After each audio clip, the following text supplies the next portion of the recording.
It's the most wonderful time of the year.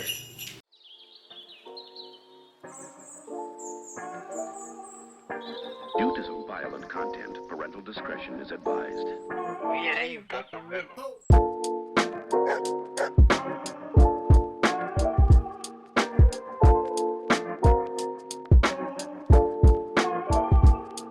And welcome back, everybody, to the BaseLINE podcast. I'm your host, Ben Newman. Now, guys, for our special guest today, he and I went to Bradley together. We went on some broadcasts when we were working for Braves Vision together as well. And now he is in his master's program at Northern Arizona University. Please welcome my special guest, Cameron Irwin. Cam, how you doing today, buddy? I'm good, Ben. How are you? Good. It's good to see you again. I haven't seen you in a while. Like I just mentioned, you are in your master's program right now at Northern Arizona University in Flagstaff, Arizona. So how's that been going so far? I think I was told when I left undergrad that graduate school is going to be different. Like the environment, the relationship between you and your professors is kind of more like professional, not so much teacher to student, but like professional, like employee, not employee to employee, but I'm trying to find the right way to phrase it. It's more of a professional relationship, and it really is because the professors expect more out of you at this point. The workload is a little bit more and a little bit tougher, but at the same time, it's because I'm doing communications. It feels like it's everything I've already learned before. So Sure. it's nice to get this refresher, but it can be tough at some points too to manage stuff like that. Oh, I'm sure. I mean, school's tough as it is. I can't imagine, just the level difference between undergrad and graduate school. But, while at NAU as well, you started out as a digital production graduate assistant before shifting over as the coordinator of digital production for the athletic department. So, how has this role been going so far for you, and kind of describe for us what your day to day looks like at work? Yeah, so I think role wise, it's been pretty similar to what I kind of did at Bradley towards the end of my career. So I found that transition to be kind of a lot easier. In terms of a day to day, like my day to day is kind of weird um, because we really don't have office hours for digital production. We go in if we want, we work if we want, but it's a lot of video editing on our own, graphic making on our own. But it also depends on what sport we're working on. So like tomorrow we have a basketball stream, so I run TriCaster for all of our ESPN streams, and so tomorrow I'll do that, and that starts with we'll get to the office around 11 o'clock ish for a 2 o'clock game. We'll print everything out that needs to be printed out, like rundowns for what commercials are going to play. Pick up walkie talkies, a graphics computer. In the graphics computer, I make all the graphics for our ESPN streams through our Daktronics program. We get there, set up cameras. Most of them are already set up. We just have to turn them on. And other than that, it's smooth sailing from there. It's just like running TriCaster, make sure camera operators are getting the right shots, telling camera operators what to get. Um, and yeah, that's game day. It's kind of weird because we work ESPN, or our ESPN streams that we do are only in our Roll Activity Center and for soccer at the Lumberjack Stadium. Football we do not do, and basketball inside the dome we do not do because our basketball team will play inside the dome once commencement's over. So that'll start December 29th. That's a completely separate program, and we do our in-house streams. We work with video boards for that. So it's a lot of the same for ESPN, but more of it's NAU focused. So we're more homers for the in-house stuff. Gotcha. And is NAU Division 1, 2, 3? Yeah, we're Division One. We're in the Big Sky Conference. Okay, very cool. Very cool. So you play like Montana State and Montana and Weber and all that. Very cool. Exactly. Now, going for that, obviously you and I made some major adjustments this year. We both packed our bags, left the Midwest for the mountains. As obviously you're in Arizona, I'm now in Utah. So, what made you decide that this program at NAU was going to be beneficial for you, and overall, just how you like the mountains so far? Well, I think I started out as a GA. I like the idea to learn a little bit. I feel like, quite honestly, out of college, I didn't know what I wanted to do. I know I wanted to work in sports, but I couldn't tell you what exactly. So I like the GA program to start, just to figure out, learn under my boss now, Zach Friedbauer, who's extremely good at his job. Being able to learn under him, and as I transition into that full time role, continue to learn and understand what the ins and outs of working in digital production, working in the full time in an athletic department. So that's what I liked about coming out here and the change of scenery. Like you said, the mountains. It's an unbelievable view to walk outside my apartment and just see three peaks to my left. And right now, as we mentioned, we talked about earlier, they're covered with snow, and so that is completely unlike anything I've ever seen before. And actually, so Flagstaff's an international dark sky community too. So we have like low light, and so you can walk around at night anywhere, and you can see stars wherever you want. The Milky Way galaxy is pretty visible out here. It's amazing, and you can't take it for granted out here because you can't get it anywhere else, I think. No, that sounds honestly beautiful, and you're right by the Grand Canyon as well, just north of you. So I'm sure that just the view is amazing. It really is. I've actually, so once I went to the Grand Canyon for the sunrise, and that was fantastic. Had to get up at 4 and drive out there, but fantastic view. It's something that you won't see anywhere else. Now, Cam, you grew up in Indianapolis, and being from Indy and knowing you personally, I know that you are a big basketball fan for sure. But overall, can you just kind of talk about your upbringing for us and kind of how that played into your love of sports? Yeah. So when I grew up, my family were big Purdue fans, and so that's Purdue basketball mainly, and Purdue football as well. And so I didn't go to many games, but on Saturdays, especially, the Purdue football game would be on, and we'd be watching the game. Or if Purdue basketball was on, even if we weren't paying attention, it'd be on in the background. So it kind of just started. My parents never forced me to be a part of sports, but all my friends did sports, so I gravitated towards that as well. Wanted to take part in whatever they were doing. Um, and I think from there that just continued to carry over. I like to talk, and so I did broadcasting for a little bit.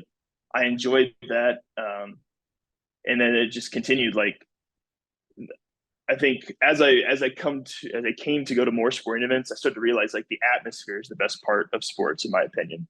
And so if I could continue to be around this atmosphere, get paid to do it, and maybe even help, you know, create that atmosphere, create the environment that athletes love to play in and fans love to go to, I thought that would have been amazing. And so, I continue to try and follow that as where I am now, trying to help create an environment where athletes want to play and where fans want to visit. And I think that's what continues to make me want to work in sports is whether the team is successful or not, cool. It's can you put on the best show possible for the people coming to watch if they want to come back. Yeah, definitely. Well, first off, Purdue played a big game, but I'm sorry for your loss. Go blue. That's okay. That's all right. um, but secondly, no, I agree. That's a big thing, that reason that I got into sports and stuff, as well as it's the entertainment value really that I got into, and just wanting to give people the best experience possible, whether that be at the game or even just watching from home as well. So I definitely understand that. And I think I don't. I would assume you guys do this in Utah, but when the lights go out, when you're not starting lineups, there's nothing better than that. You have here like at NAU we have a light show, so our lights will just flicker in the dome. I know, like the Pacers shoot off flames, Mhm. and I just some stuff like that. It just it makes you excited. It makes you want to play, and I think that's the best part about sports. Yeah, definitely. I mean, the Jazz definitely do the flames and stuff too. And, I talked about this on a previous episode, but I've been able to make some jumbo hype opens for the Jazz so far, and that's been really cool to see, and just fan reactions to those as well. So, for sure. Now, again, growing up in Indy, I've been to Indy, almost went to Butler instead of Bradley. And, I know how great of a sports hub Indiana can be, especially for basketball, with the Hoosiers and all of that. Um, but no matter what sport or level of play, who are some of your favorite players to watch growing up? Oh man. Well, I think my favorite team overall was the Purdue Boilermakers with Etwan Moore, Juwan Johnson, Chris Kramer, Lewis Jackson was on that team. I just liked watching them play, not because they were good, yes, but that's the first Purdue team I can really remember. And I don't know if that was '07, '08, maybe a little later. They were without a doubt my favorite team to watch. I couldn't stand the Pacers because I hated Jeff Foster. I don't know why. I could not stand Jeff Foster, so I would not watch them. But I also loved watching. I mean, the Colts were good, and everybody watched the Colts. So, Peyton Manning, Reggie Wayne, Marvin Harrison.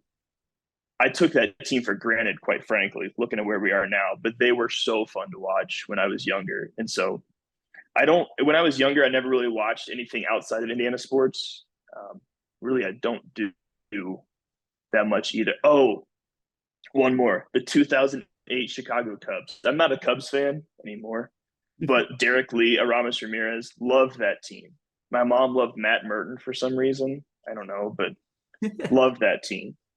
Yeah, definitely. And, I can relate to it too. Unfortunately, it did come at the Colts' expense. But the first game I can remember watching, and this is why I'm a big Saints fan now, was the Saints Colts Super Bowl. And that's what made me a big sports fan and a big Saints fan as well. So I can definitely relate there as well. But, with that too, Cam, I know you already mentioned basketball and stuff, but I'm sure it's a little bit different now that you've been able to work so many different sports already. But do you have a favorite sport right now? That's a good question because I don't know if I do. Like in the fall season, I love football. Don't get me wrong, football's great. I love volleyball. My mom coached when I was growing up. She coached like younger kids, so she was always trying to teach me fundamentals. So I love volleyball, men's volleyball, women's volleyball, doesn't matter. Fantastic. I like basketball, and I obviously like college better than the NBA. But I think my favorite sport overall is baseball. Like I will do anything to get to a baseball game. Doesn't matter. I'll drive to Phoenix. I'll do it. I've done it a couple of times. I met Josh down there a few times. Love baseball. Yeah, for sure. And I know you mentioned loving that. You said the '08 Cubs team.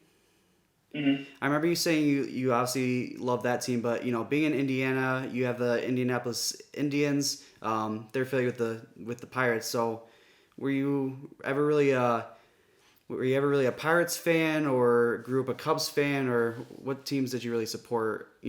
Outside of basketball and football. So actually, I'm a Pirates fan now, and I kind of transitioned. So I was a Cubs fan growing up, and it's because my parents were when they grew up. You only got the Cubs, the Reds, and the Cardinals on TV, Sure. and so you had to choose. They chose the Cubs.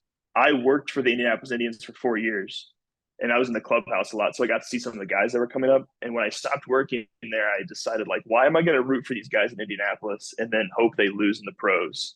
And so I stopped working there in 2017, 2018, and I've been a Pirates fan since. Along with that, Cam, you and I met at Bradley as we were both sports comm majors. Actually met uh, at the gym playing each other in basketball. Obviously, you were a little bit better than I was. Whatever. No, no, no, no, no, don't say that. But when did you really realize that you wanted to work in sports for a career? I think it was junior year of high school. I was doing broadcasting with for our men's and women's basketball team. I was our color guy, and our longtime play-by-play guy, Rob Brown, um, kind of told me, was like, "Hey, have you ever thought about doing this like for a living, broadcasting that is?" And I hadn't really. I had thought about doing something public speaking because I don't mind public speaking, but I couldn't think of anything that I thoroughly enjoyed where I'd be up talking to. Like, I don't want to be a motivational speaker. I'm not that much into politics enough to talk that much or be like a figurehead like that. So junior year when he told me about broadcasting, that's when I kind of started to pursue it, I think, more intently. And then when I got to college, I think like sophomore, junior year, I started working more with the technical side. And that's when I started to realize like broadcasting's cool, but there's other things if broadcasting doesn't work out in sports that would allow me to continue to down this path. And so I think it started junior year of high school, but there was a shift in college to where I left broadcasting behind and kind of just wanted to focus solely on being there in sports. Yeah, for sure. I mean, I can definitely relate to that. I mean, the dream has always been broadcast, but I've tried to go down these different avenues as well, like video editing for this podcast and the jazz and stuff like that. So I definitely get that. But going off of that as well, like I mentioned, you and I did meet at Bradley. But what other schools were you maybe looking at for college, and why did you think that Bradley was going to be a good program for you? So I applied to four schools. I really only took two of them seriously. I applied to Clemson and Oklahoma State because they had a sports communication program. I didn't look into them much other than that. I applied to IU because IU had a new school of sports media that was up and coming when I was a senior or junior in high school. but I would never go to IU. Like as I said, I'm a Purdue fan, and I will never put on those ugly colors. And so, I mean, and then I applied to Bradley, and I don't remember his name, but they're Jones. His I think it's Josh was his first name. Josh He, Jones. Yeah. yes, that He was was him. he was in, he was in my area too. Yes, okay, so you know him. You remember the guy. He I was a do. great guy, He was a very great guy. personable. Yeah, and he came to visit my school, and they had a sports communication program, and so I went and talked to him. And I think I visited Bradley once and knew that I was going there, and that was before I'd visited anything else. I knew I liked the city so much. I enjoyed the small campus feel. It didn't even matter about the other schools I applied to. It was after that first visit, I was going to Bradley. That's crazy that Josh Jones was also in your area. No, he was a big piece. Like he was the only one out of the because I my three main schools were Bradley, Butler, and Bowling Green State in Ohio. But he was the most personable one for sure, and he was one that I could call with any questions, and he'd just give me an answer. So that's fun. And I was kind of upset when he left, but at the same time, like I don't know where he went, but I'm like Bradley's gonna lose a bit there because of how great that guy was. I mean, he was fantastic. Going off of that, you were able to personally help me out in my career, just giving me pieces of advice here and there. And I feel like we had a great friendship, both in and outside of Braves Vision. But, going into what we did for Braves Vision, what do you think that you enjoyed the most about working with Braves Vision? I liked the opportunities that we got because we weren't pigeonholed into one thing. Like I think that was the best part about working with Tim is he was going to get you anywhere you wanted to be, and he was going to make sure you succeeded in each role. So like we each worked camera. I think you worked the back room at Renco, right? You've done that before, the control room back there. Yep. We've each been on the call before. We've worked with Chef Tech, whether that be in the studio itself or technical in the truck. We've done all that. I think the best part of Braves Vision is it gives you you got the opportunity to work everywhere on a production. So I didn't feel like I was just a camera operator or I didn't feel like I was just a broadcaster. I understood everything as to what was going on, and I think that's the best part about it. You're not when you then leave college, you're not screwed. You're not pigeonholed into one position for the rest of your life. You can go anywhere else and then succeed off of that because of the opportunities you have there. Yeah, definitely. And you just mentioned Tim, who was our boss at Braves Vision, and he really talked a lot about how just his time at Bradley, he learned a lot both at Bradley and with Braves Vision. So in your opinion, Cam, how was Tim as a boss for Braves Vision, and overall, just how do you think that Bradley really helped prepare you for your future career? I think Tim is a boss. He's the type of guy that you could tell anything to, and he's gonna laugh it off, and I know he's gonna remember what we've said, but like he listened to you, which I appreciate the most. Um, and as a boss, he was your friend, but at the same time, he'll tell you what needs to be done when it needs to be done. And he like when he got angry, he wasn't messing around. You couldn't mess with him anymore. I think the biggest thing about Bradley is the size helps because as a freshman, you're getting opportunities that I definitely would not have gotten at Oklahoma State, Clemson, IU. It's opportunities that, like, say you went to Butler, you would have had those opportunities as a freshman because it's a smaller school. Same with Bradley. I think that's as a freshman, I was broadcasting, volleyball, which would not have happened at any big school. So the size makes a difference. The mid-size feel. Excuse me. And if you're a freshman who wants to work hard and you care about what you want to do, you're going to get the opportunities as long as you show that ability to want to work. And so I think Bradley gave us, both of us, those opportunities because we cared so much about being in the sports industry and wanting to improve ourselves for the 4 years we were there. Yeah, for sure. I can definitely agree with that. And like that was the big reason why I narrowed it down to those three schools that I mentioned earlier. Is Bowling Green State was the biggest one out of the three, and it only had I want to say like 15,000 kids. So like I definitely want that mid-sized university where we could get those opportunities, like we mentioned. And Bradley had D1 Sports, which is a huge Yes. perk in itself. For sure. Going off of that, but also backtracking a little bit, during our time at Braves Vision as well, we were both able to do some great things. You've already mentioned a lot of them. My favorite was, of course, we had the best pregame show on campus, the women's basketball pregame show with alongside our buddy Brock Stotler. But I guess where I'm going with this is, as someone who has been, have done all these different roles and have been on a broadcast themselves, who were some of maybe your favorite broadcasters to watch growing up? Well, so I like dressing. Like when I get dressed, I love getting dressed up. First of all, and so when I like getting dressed up, I like crazy jackets, crazy colors. So I loved Craig Sager on the sideline. I thought his color was refreshing. Um, you know, yeah, the navy and the black jacket with whatever solid color tie is great. But then you pan to Craig Sager, or you switch to Craig Sager, and the dude's in a pink suit with pink shoes on, and he's rocking it. I loved that. So I looked up to him a lot in terms of how to dress. Broadcaster wise on how they spoke, so I was impartial. Rob Brown I worked with him for 4 years at Bradley. I thought Rob was fantastic. I still do think he's fantastic at his job. I always look up to him when it comes to broadcasting. He's stopped now, but he was model of consistency. He gives you score updates, times, and you could tell exactly what's going on the floor. And his voices, I love his voice too. But professionally, I liked Len Casper when he was at the Cubs. I think it's because I liked that '08 team.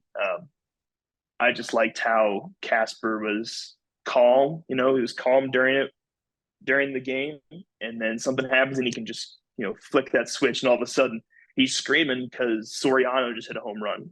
And so I loved that switch too. I think those are the two guys I really looked up to in terms of how they called games. For sure. I'm so happy you mentioned Craig Sager. I absolutely loved him, RIP and absolute legend. And just give me 1 second. Okay. Because you mentioned Craig Sager, I feel like you would appreciate the shirt. Heck yeah. Sager Strong, he was definitely a big inspiration for me growing up. So I definitely understand why you loved him as well. Where'd you get that shirt? That is awesome. I can't remember. I had this probably a year before he passed. So you've had that shirt for God knows how long, and I've never seen it before. You've never showed me that shirt. I guess I haven't.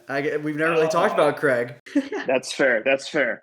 Dang, that is a great shirt. I love that. Thank you. Thank you. All right. Now, along with this too, do you have a favorite thing about working in sports? I mean, you mentioned all the different things that you've enjoyed about it, but, do you enjoy the broadcast the most, or making these different videos or graphics, the management side of things, or even just kind of the behind the scenes stuff like the directing? So I guess just what is your favorite piece of being able to work in sports? Well, I think I'll always have a love for broadcasting, just because it's what I started with. I feel like it's where I've made a lot of my friends is through broadcasting. Um, the technical side is fun, but I think where I'm at now, the best part is I really like making the intro video. And so I'm working on one now for our women's basketball team. And I like being able to try and, it's tough, I've come to realize, but I like being able to try and, how can I bring that energy to the beginning of the game when people are just, waiting to see the game start. Excuse me. I just like the opportunity to, um, first of all, take music because I love music. And so picking a song is the hardest part. I love being able to then take the video that we've shot and put it to the music in order to create some sort of energy. I'm working on my real first one now, and it's tough to try and I think it's tough to try and be creative and not use the same thing over and over again.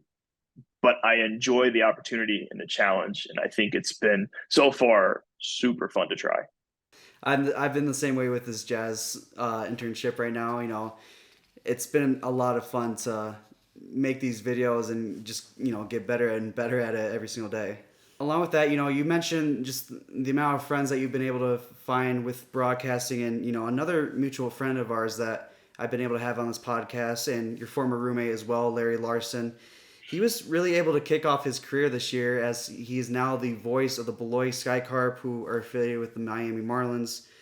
Can you talk about your relationship with Larry and kind of just what it means to you to be able to see him have just such a big opportunity so early in his career? I'm really happy for Larry because he deserves every bit of what he's getting. I didn't realize how hard he worked until I lived with him. He works so hard at some points it's annoying. Like we're doing things down the hall, and Larry's not joining us because, for the lack of better terms, he's working his ass off trying to get ready for the next clutch stream. And for as annoying as that could be, as someone who, just wanted to have fun, looking back, his work ethic is something I strive to have because his work ethic is unlike anybody else I've seen. And so I think that in itself, he was going to get a broadcasting job. There's no doubt about it. His voice is good, his work ethic is there. But being able to see him do it, close to home in the sport he wants, really, he's going to work his way up the professional ranks.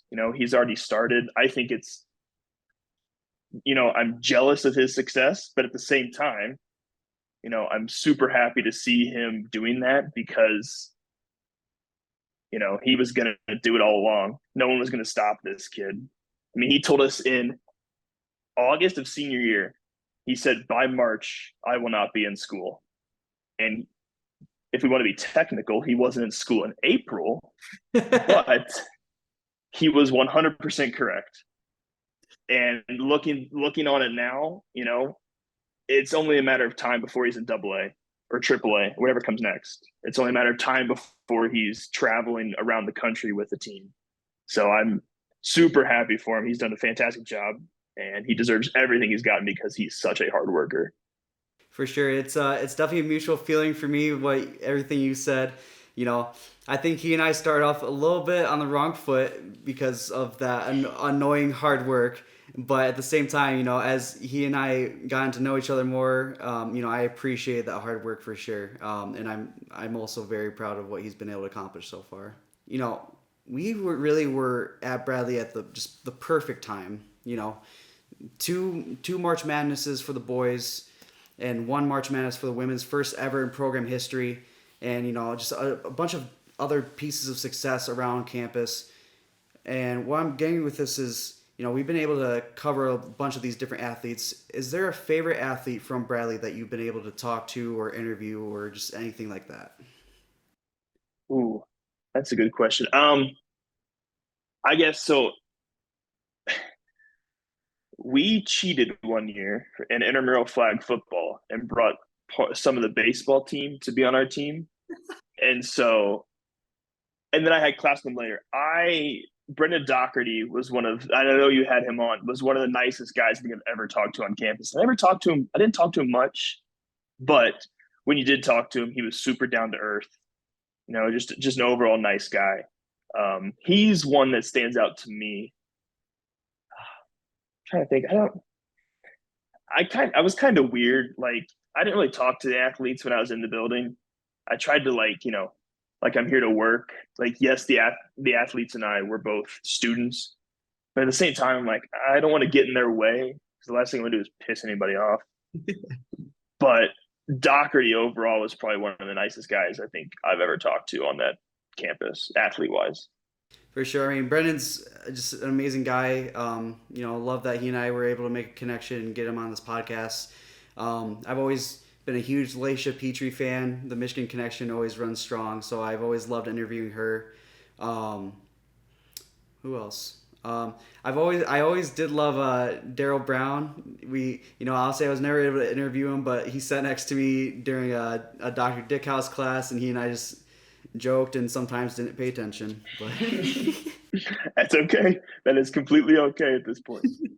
Moving on from that, during your time at Bradley as well, you were a part of some other things outside of Braves Vision. As one of these things, as you previously mentioned, was you were an intramural sports supervisor. Can you kind of talk about this role and kind of what that taught you as well? Yeah, so I think first and foremost, being an intramural supervisor really taught me how to deal with conflict because every intramural athlete, and I will put myself in this category as included, they think they're the greatest player ever to play. And so there's always going to be some conflict. And so being a supervisor, you have to deal with, the conflict of the officials and the players. It's always the players are getting on the officials or vice versa. Officials are getting on the players, might get out of hand. And so it taught me how to deal with high pressure situations, make sure things don't go too far, which nothing ever did, because no one is ever stupid enough in intramurals to, take it to the next level to where you're fighting somebody. Never had to deal with that. But the conflict was a big part, dealing with that. And I think also working, kind of like leading intramurals in a sense. Like as a supervisor, it was my job to make sure Everything was set up. Everything was running on time. The officials were there. Games were being played. If people got hurt, take care of that. I only had to call 911 once, and that was on my first day. Freaked me out, but we got that taken care of because thankfully someone else there knew what was going on. But being able to lead people and work with people at the same time, like yes, you're the leader of the night, but at the same time, you're relying on them as much as they're relying on you. I thought it helps now working here at NAU, especially um, working with other interns to produce a stream. So I think those are the two big things I took out of being an intramural supervisor, and it's something I most definitely miss. I'm kind of jealous of the people who still do it. Yeah, for sure. I mean, I remember those getting pretty intense, especially if it was a fraternity intramural game. I remember those being pretty intense. But going off of that, another piece of experience that you gained during your college career was a marketing and stadium operations internship with the normal corn belters of the Prospect League. College summer ball league, kind of similar to what I did with the Growlers and the Northwoods League. Can you talk about what you learned from that experience as well? Yeah, I think overall with the Corn Belters, I just learned how to run a small business, a small baseball team. Because yeah, it was a marketing stadium operations internship. That was the title, but like we worked everywhere, and you'd rotate through positions. So I worked the box office a couple nights. I worked obviously cleanup crew the morning of as a stadium ops intern, getting ready for the night. Um, what else did we do? I was the in-house DJ with them, so I thought that was fun. Being able to spice things up in music and that helping create that atmosphere overall. I was the mascot for one night. Everybody had to be the mascot. That was god awful, but you can say you've done it, right? But it was awful. Got to broadcast a few games as well on their TV network. So overall, it was just ticket taker. I worked security for a concert. I think it was a Blues Traveler. I worked security for a Blues Traveler concert that was at the stadium. So really, you understood that you might be an intern, and even the general manager who is there, like he's working everywhere as well. So everybody, you might have a role, but come game time, it's whatever needs to be done in order for the game to run smoothly. That's what you're doing, because I think we had maybe 15 or 18 people working a night, and if you're running the ticket office and all of a sudden you're pulled away because you need help cleaning something up on the concourse, that's what you got to do. And so I really enjoyed that. You got to see every aspect of running a stadium. For sure. I'm sure you smelled fantastic after you were the mascot. I wore a gray shirt. Do not wear gray when you get in the mascot costume, because everyone will know you're the mascot when you're done. Good advice. Good advice. Yeah. Now, Cam, you will be in your master's program until 2024. Any future plans that you might have after you're done with your program? I don't know, because I'm thankful now to have job security. So it's not like I have to go anywhere at the end of the 2 years. Um, and so I don't really know what's next. Right now I'm here at NAU, and I'm really glad to be here. And I've told my boss this. I don't want to talk about leaving, because I'm not leaving right now. I've got at least a year and a half, and I don't even want to think about what's next after that year and a half. So as of now, we're just I'm focusing on NAU. It's whatever's next, the next day, the next challenge that arises. That's what I'm focused on. But I have no idea what comes in 2 years, because I'm thankful for that job security. Cam, since this is our quote unquote Christmas episode, as I'll be going home and won't be posting, is there any big Christmas plans you might have? No, I'm leaving for Dallas in a week. I'll go there first, and then I head home for a couple of days. We got lucky, athletically speaking. We don't have a game from our last game is tomorrow, and we don't play again until the 29th. So we've got a huge break. Going to see Purdue play, and I'm going to see Bradley play. I'm going to see those sick new uniforms in Peoria. I cannot wait. Yes, I saw those. Love them. So I want to see them. I want to see them so bad. Yeah. Now, finally, Cam, to really put this episode in the books, what is your ultimate goal in your career? I mean, is there a certain job that you'd like to have, or a certain league that you want to work for? What is your dream job? I've been asked that before, and I still don't know the answer.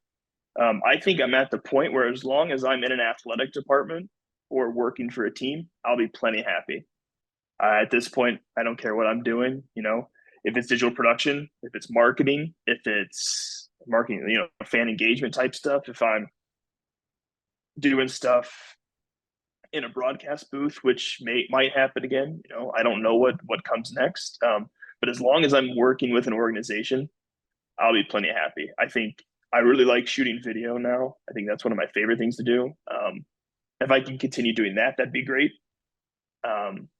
But I don't have an ultimate end goal, which is kind of weird to say now as somebody who has a full-time job. But I don't, whatever comes next, I'll take the opportunity and roll with it. Whatever I can learn and keep going with in an athletic department, I will do. For sure. Well, Cam, thank you so much for coming on. I want to wish you a Merry Christmas, Happy Holidays. And, even though Flagstaff to Salt Lake is technically 7.5, with how big these states are, it's really not that far. So hopefully I can come down or you come up. I can get you some jazz tickets and see you soon. Hey, man, I will take you up on that. Sadly, basketball season ends in March for us. Once March is over, I'm getting up there as soon as possible. All right, for sure. Awesome. Thanks, Cam. Yeah, thanks, Ben. That's going to wrap things up for us today, guys. Thank you so much for tuning into this episode of the BaseLINE podcast. Thank you to my good buddy Cameron Irwin for coming on and talking about his career with me. It was great to catch up with him. Definitely just one of my great friends at Bradley, and I really appreciate taking the time to come on and talking to me. If you guys enjoyed this episode, like, subscribe, share with a friend, and if this is your first time watching the podcast, go check out my other videos as well.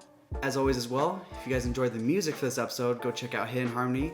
Link for them will be in the description below. With all that being said, guys, thank you so much again for tuning into this episode of the BaseLINE podcast. I want to wish you guys a very Merry Christmas and a Happy Holidays. Jingle all the way, and I'll catch you guys next time.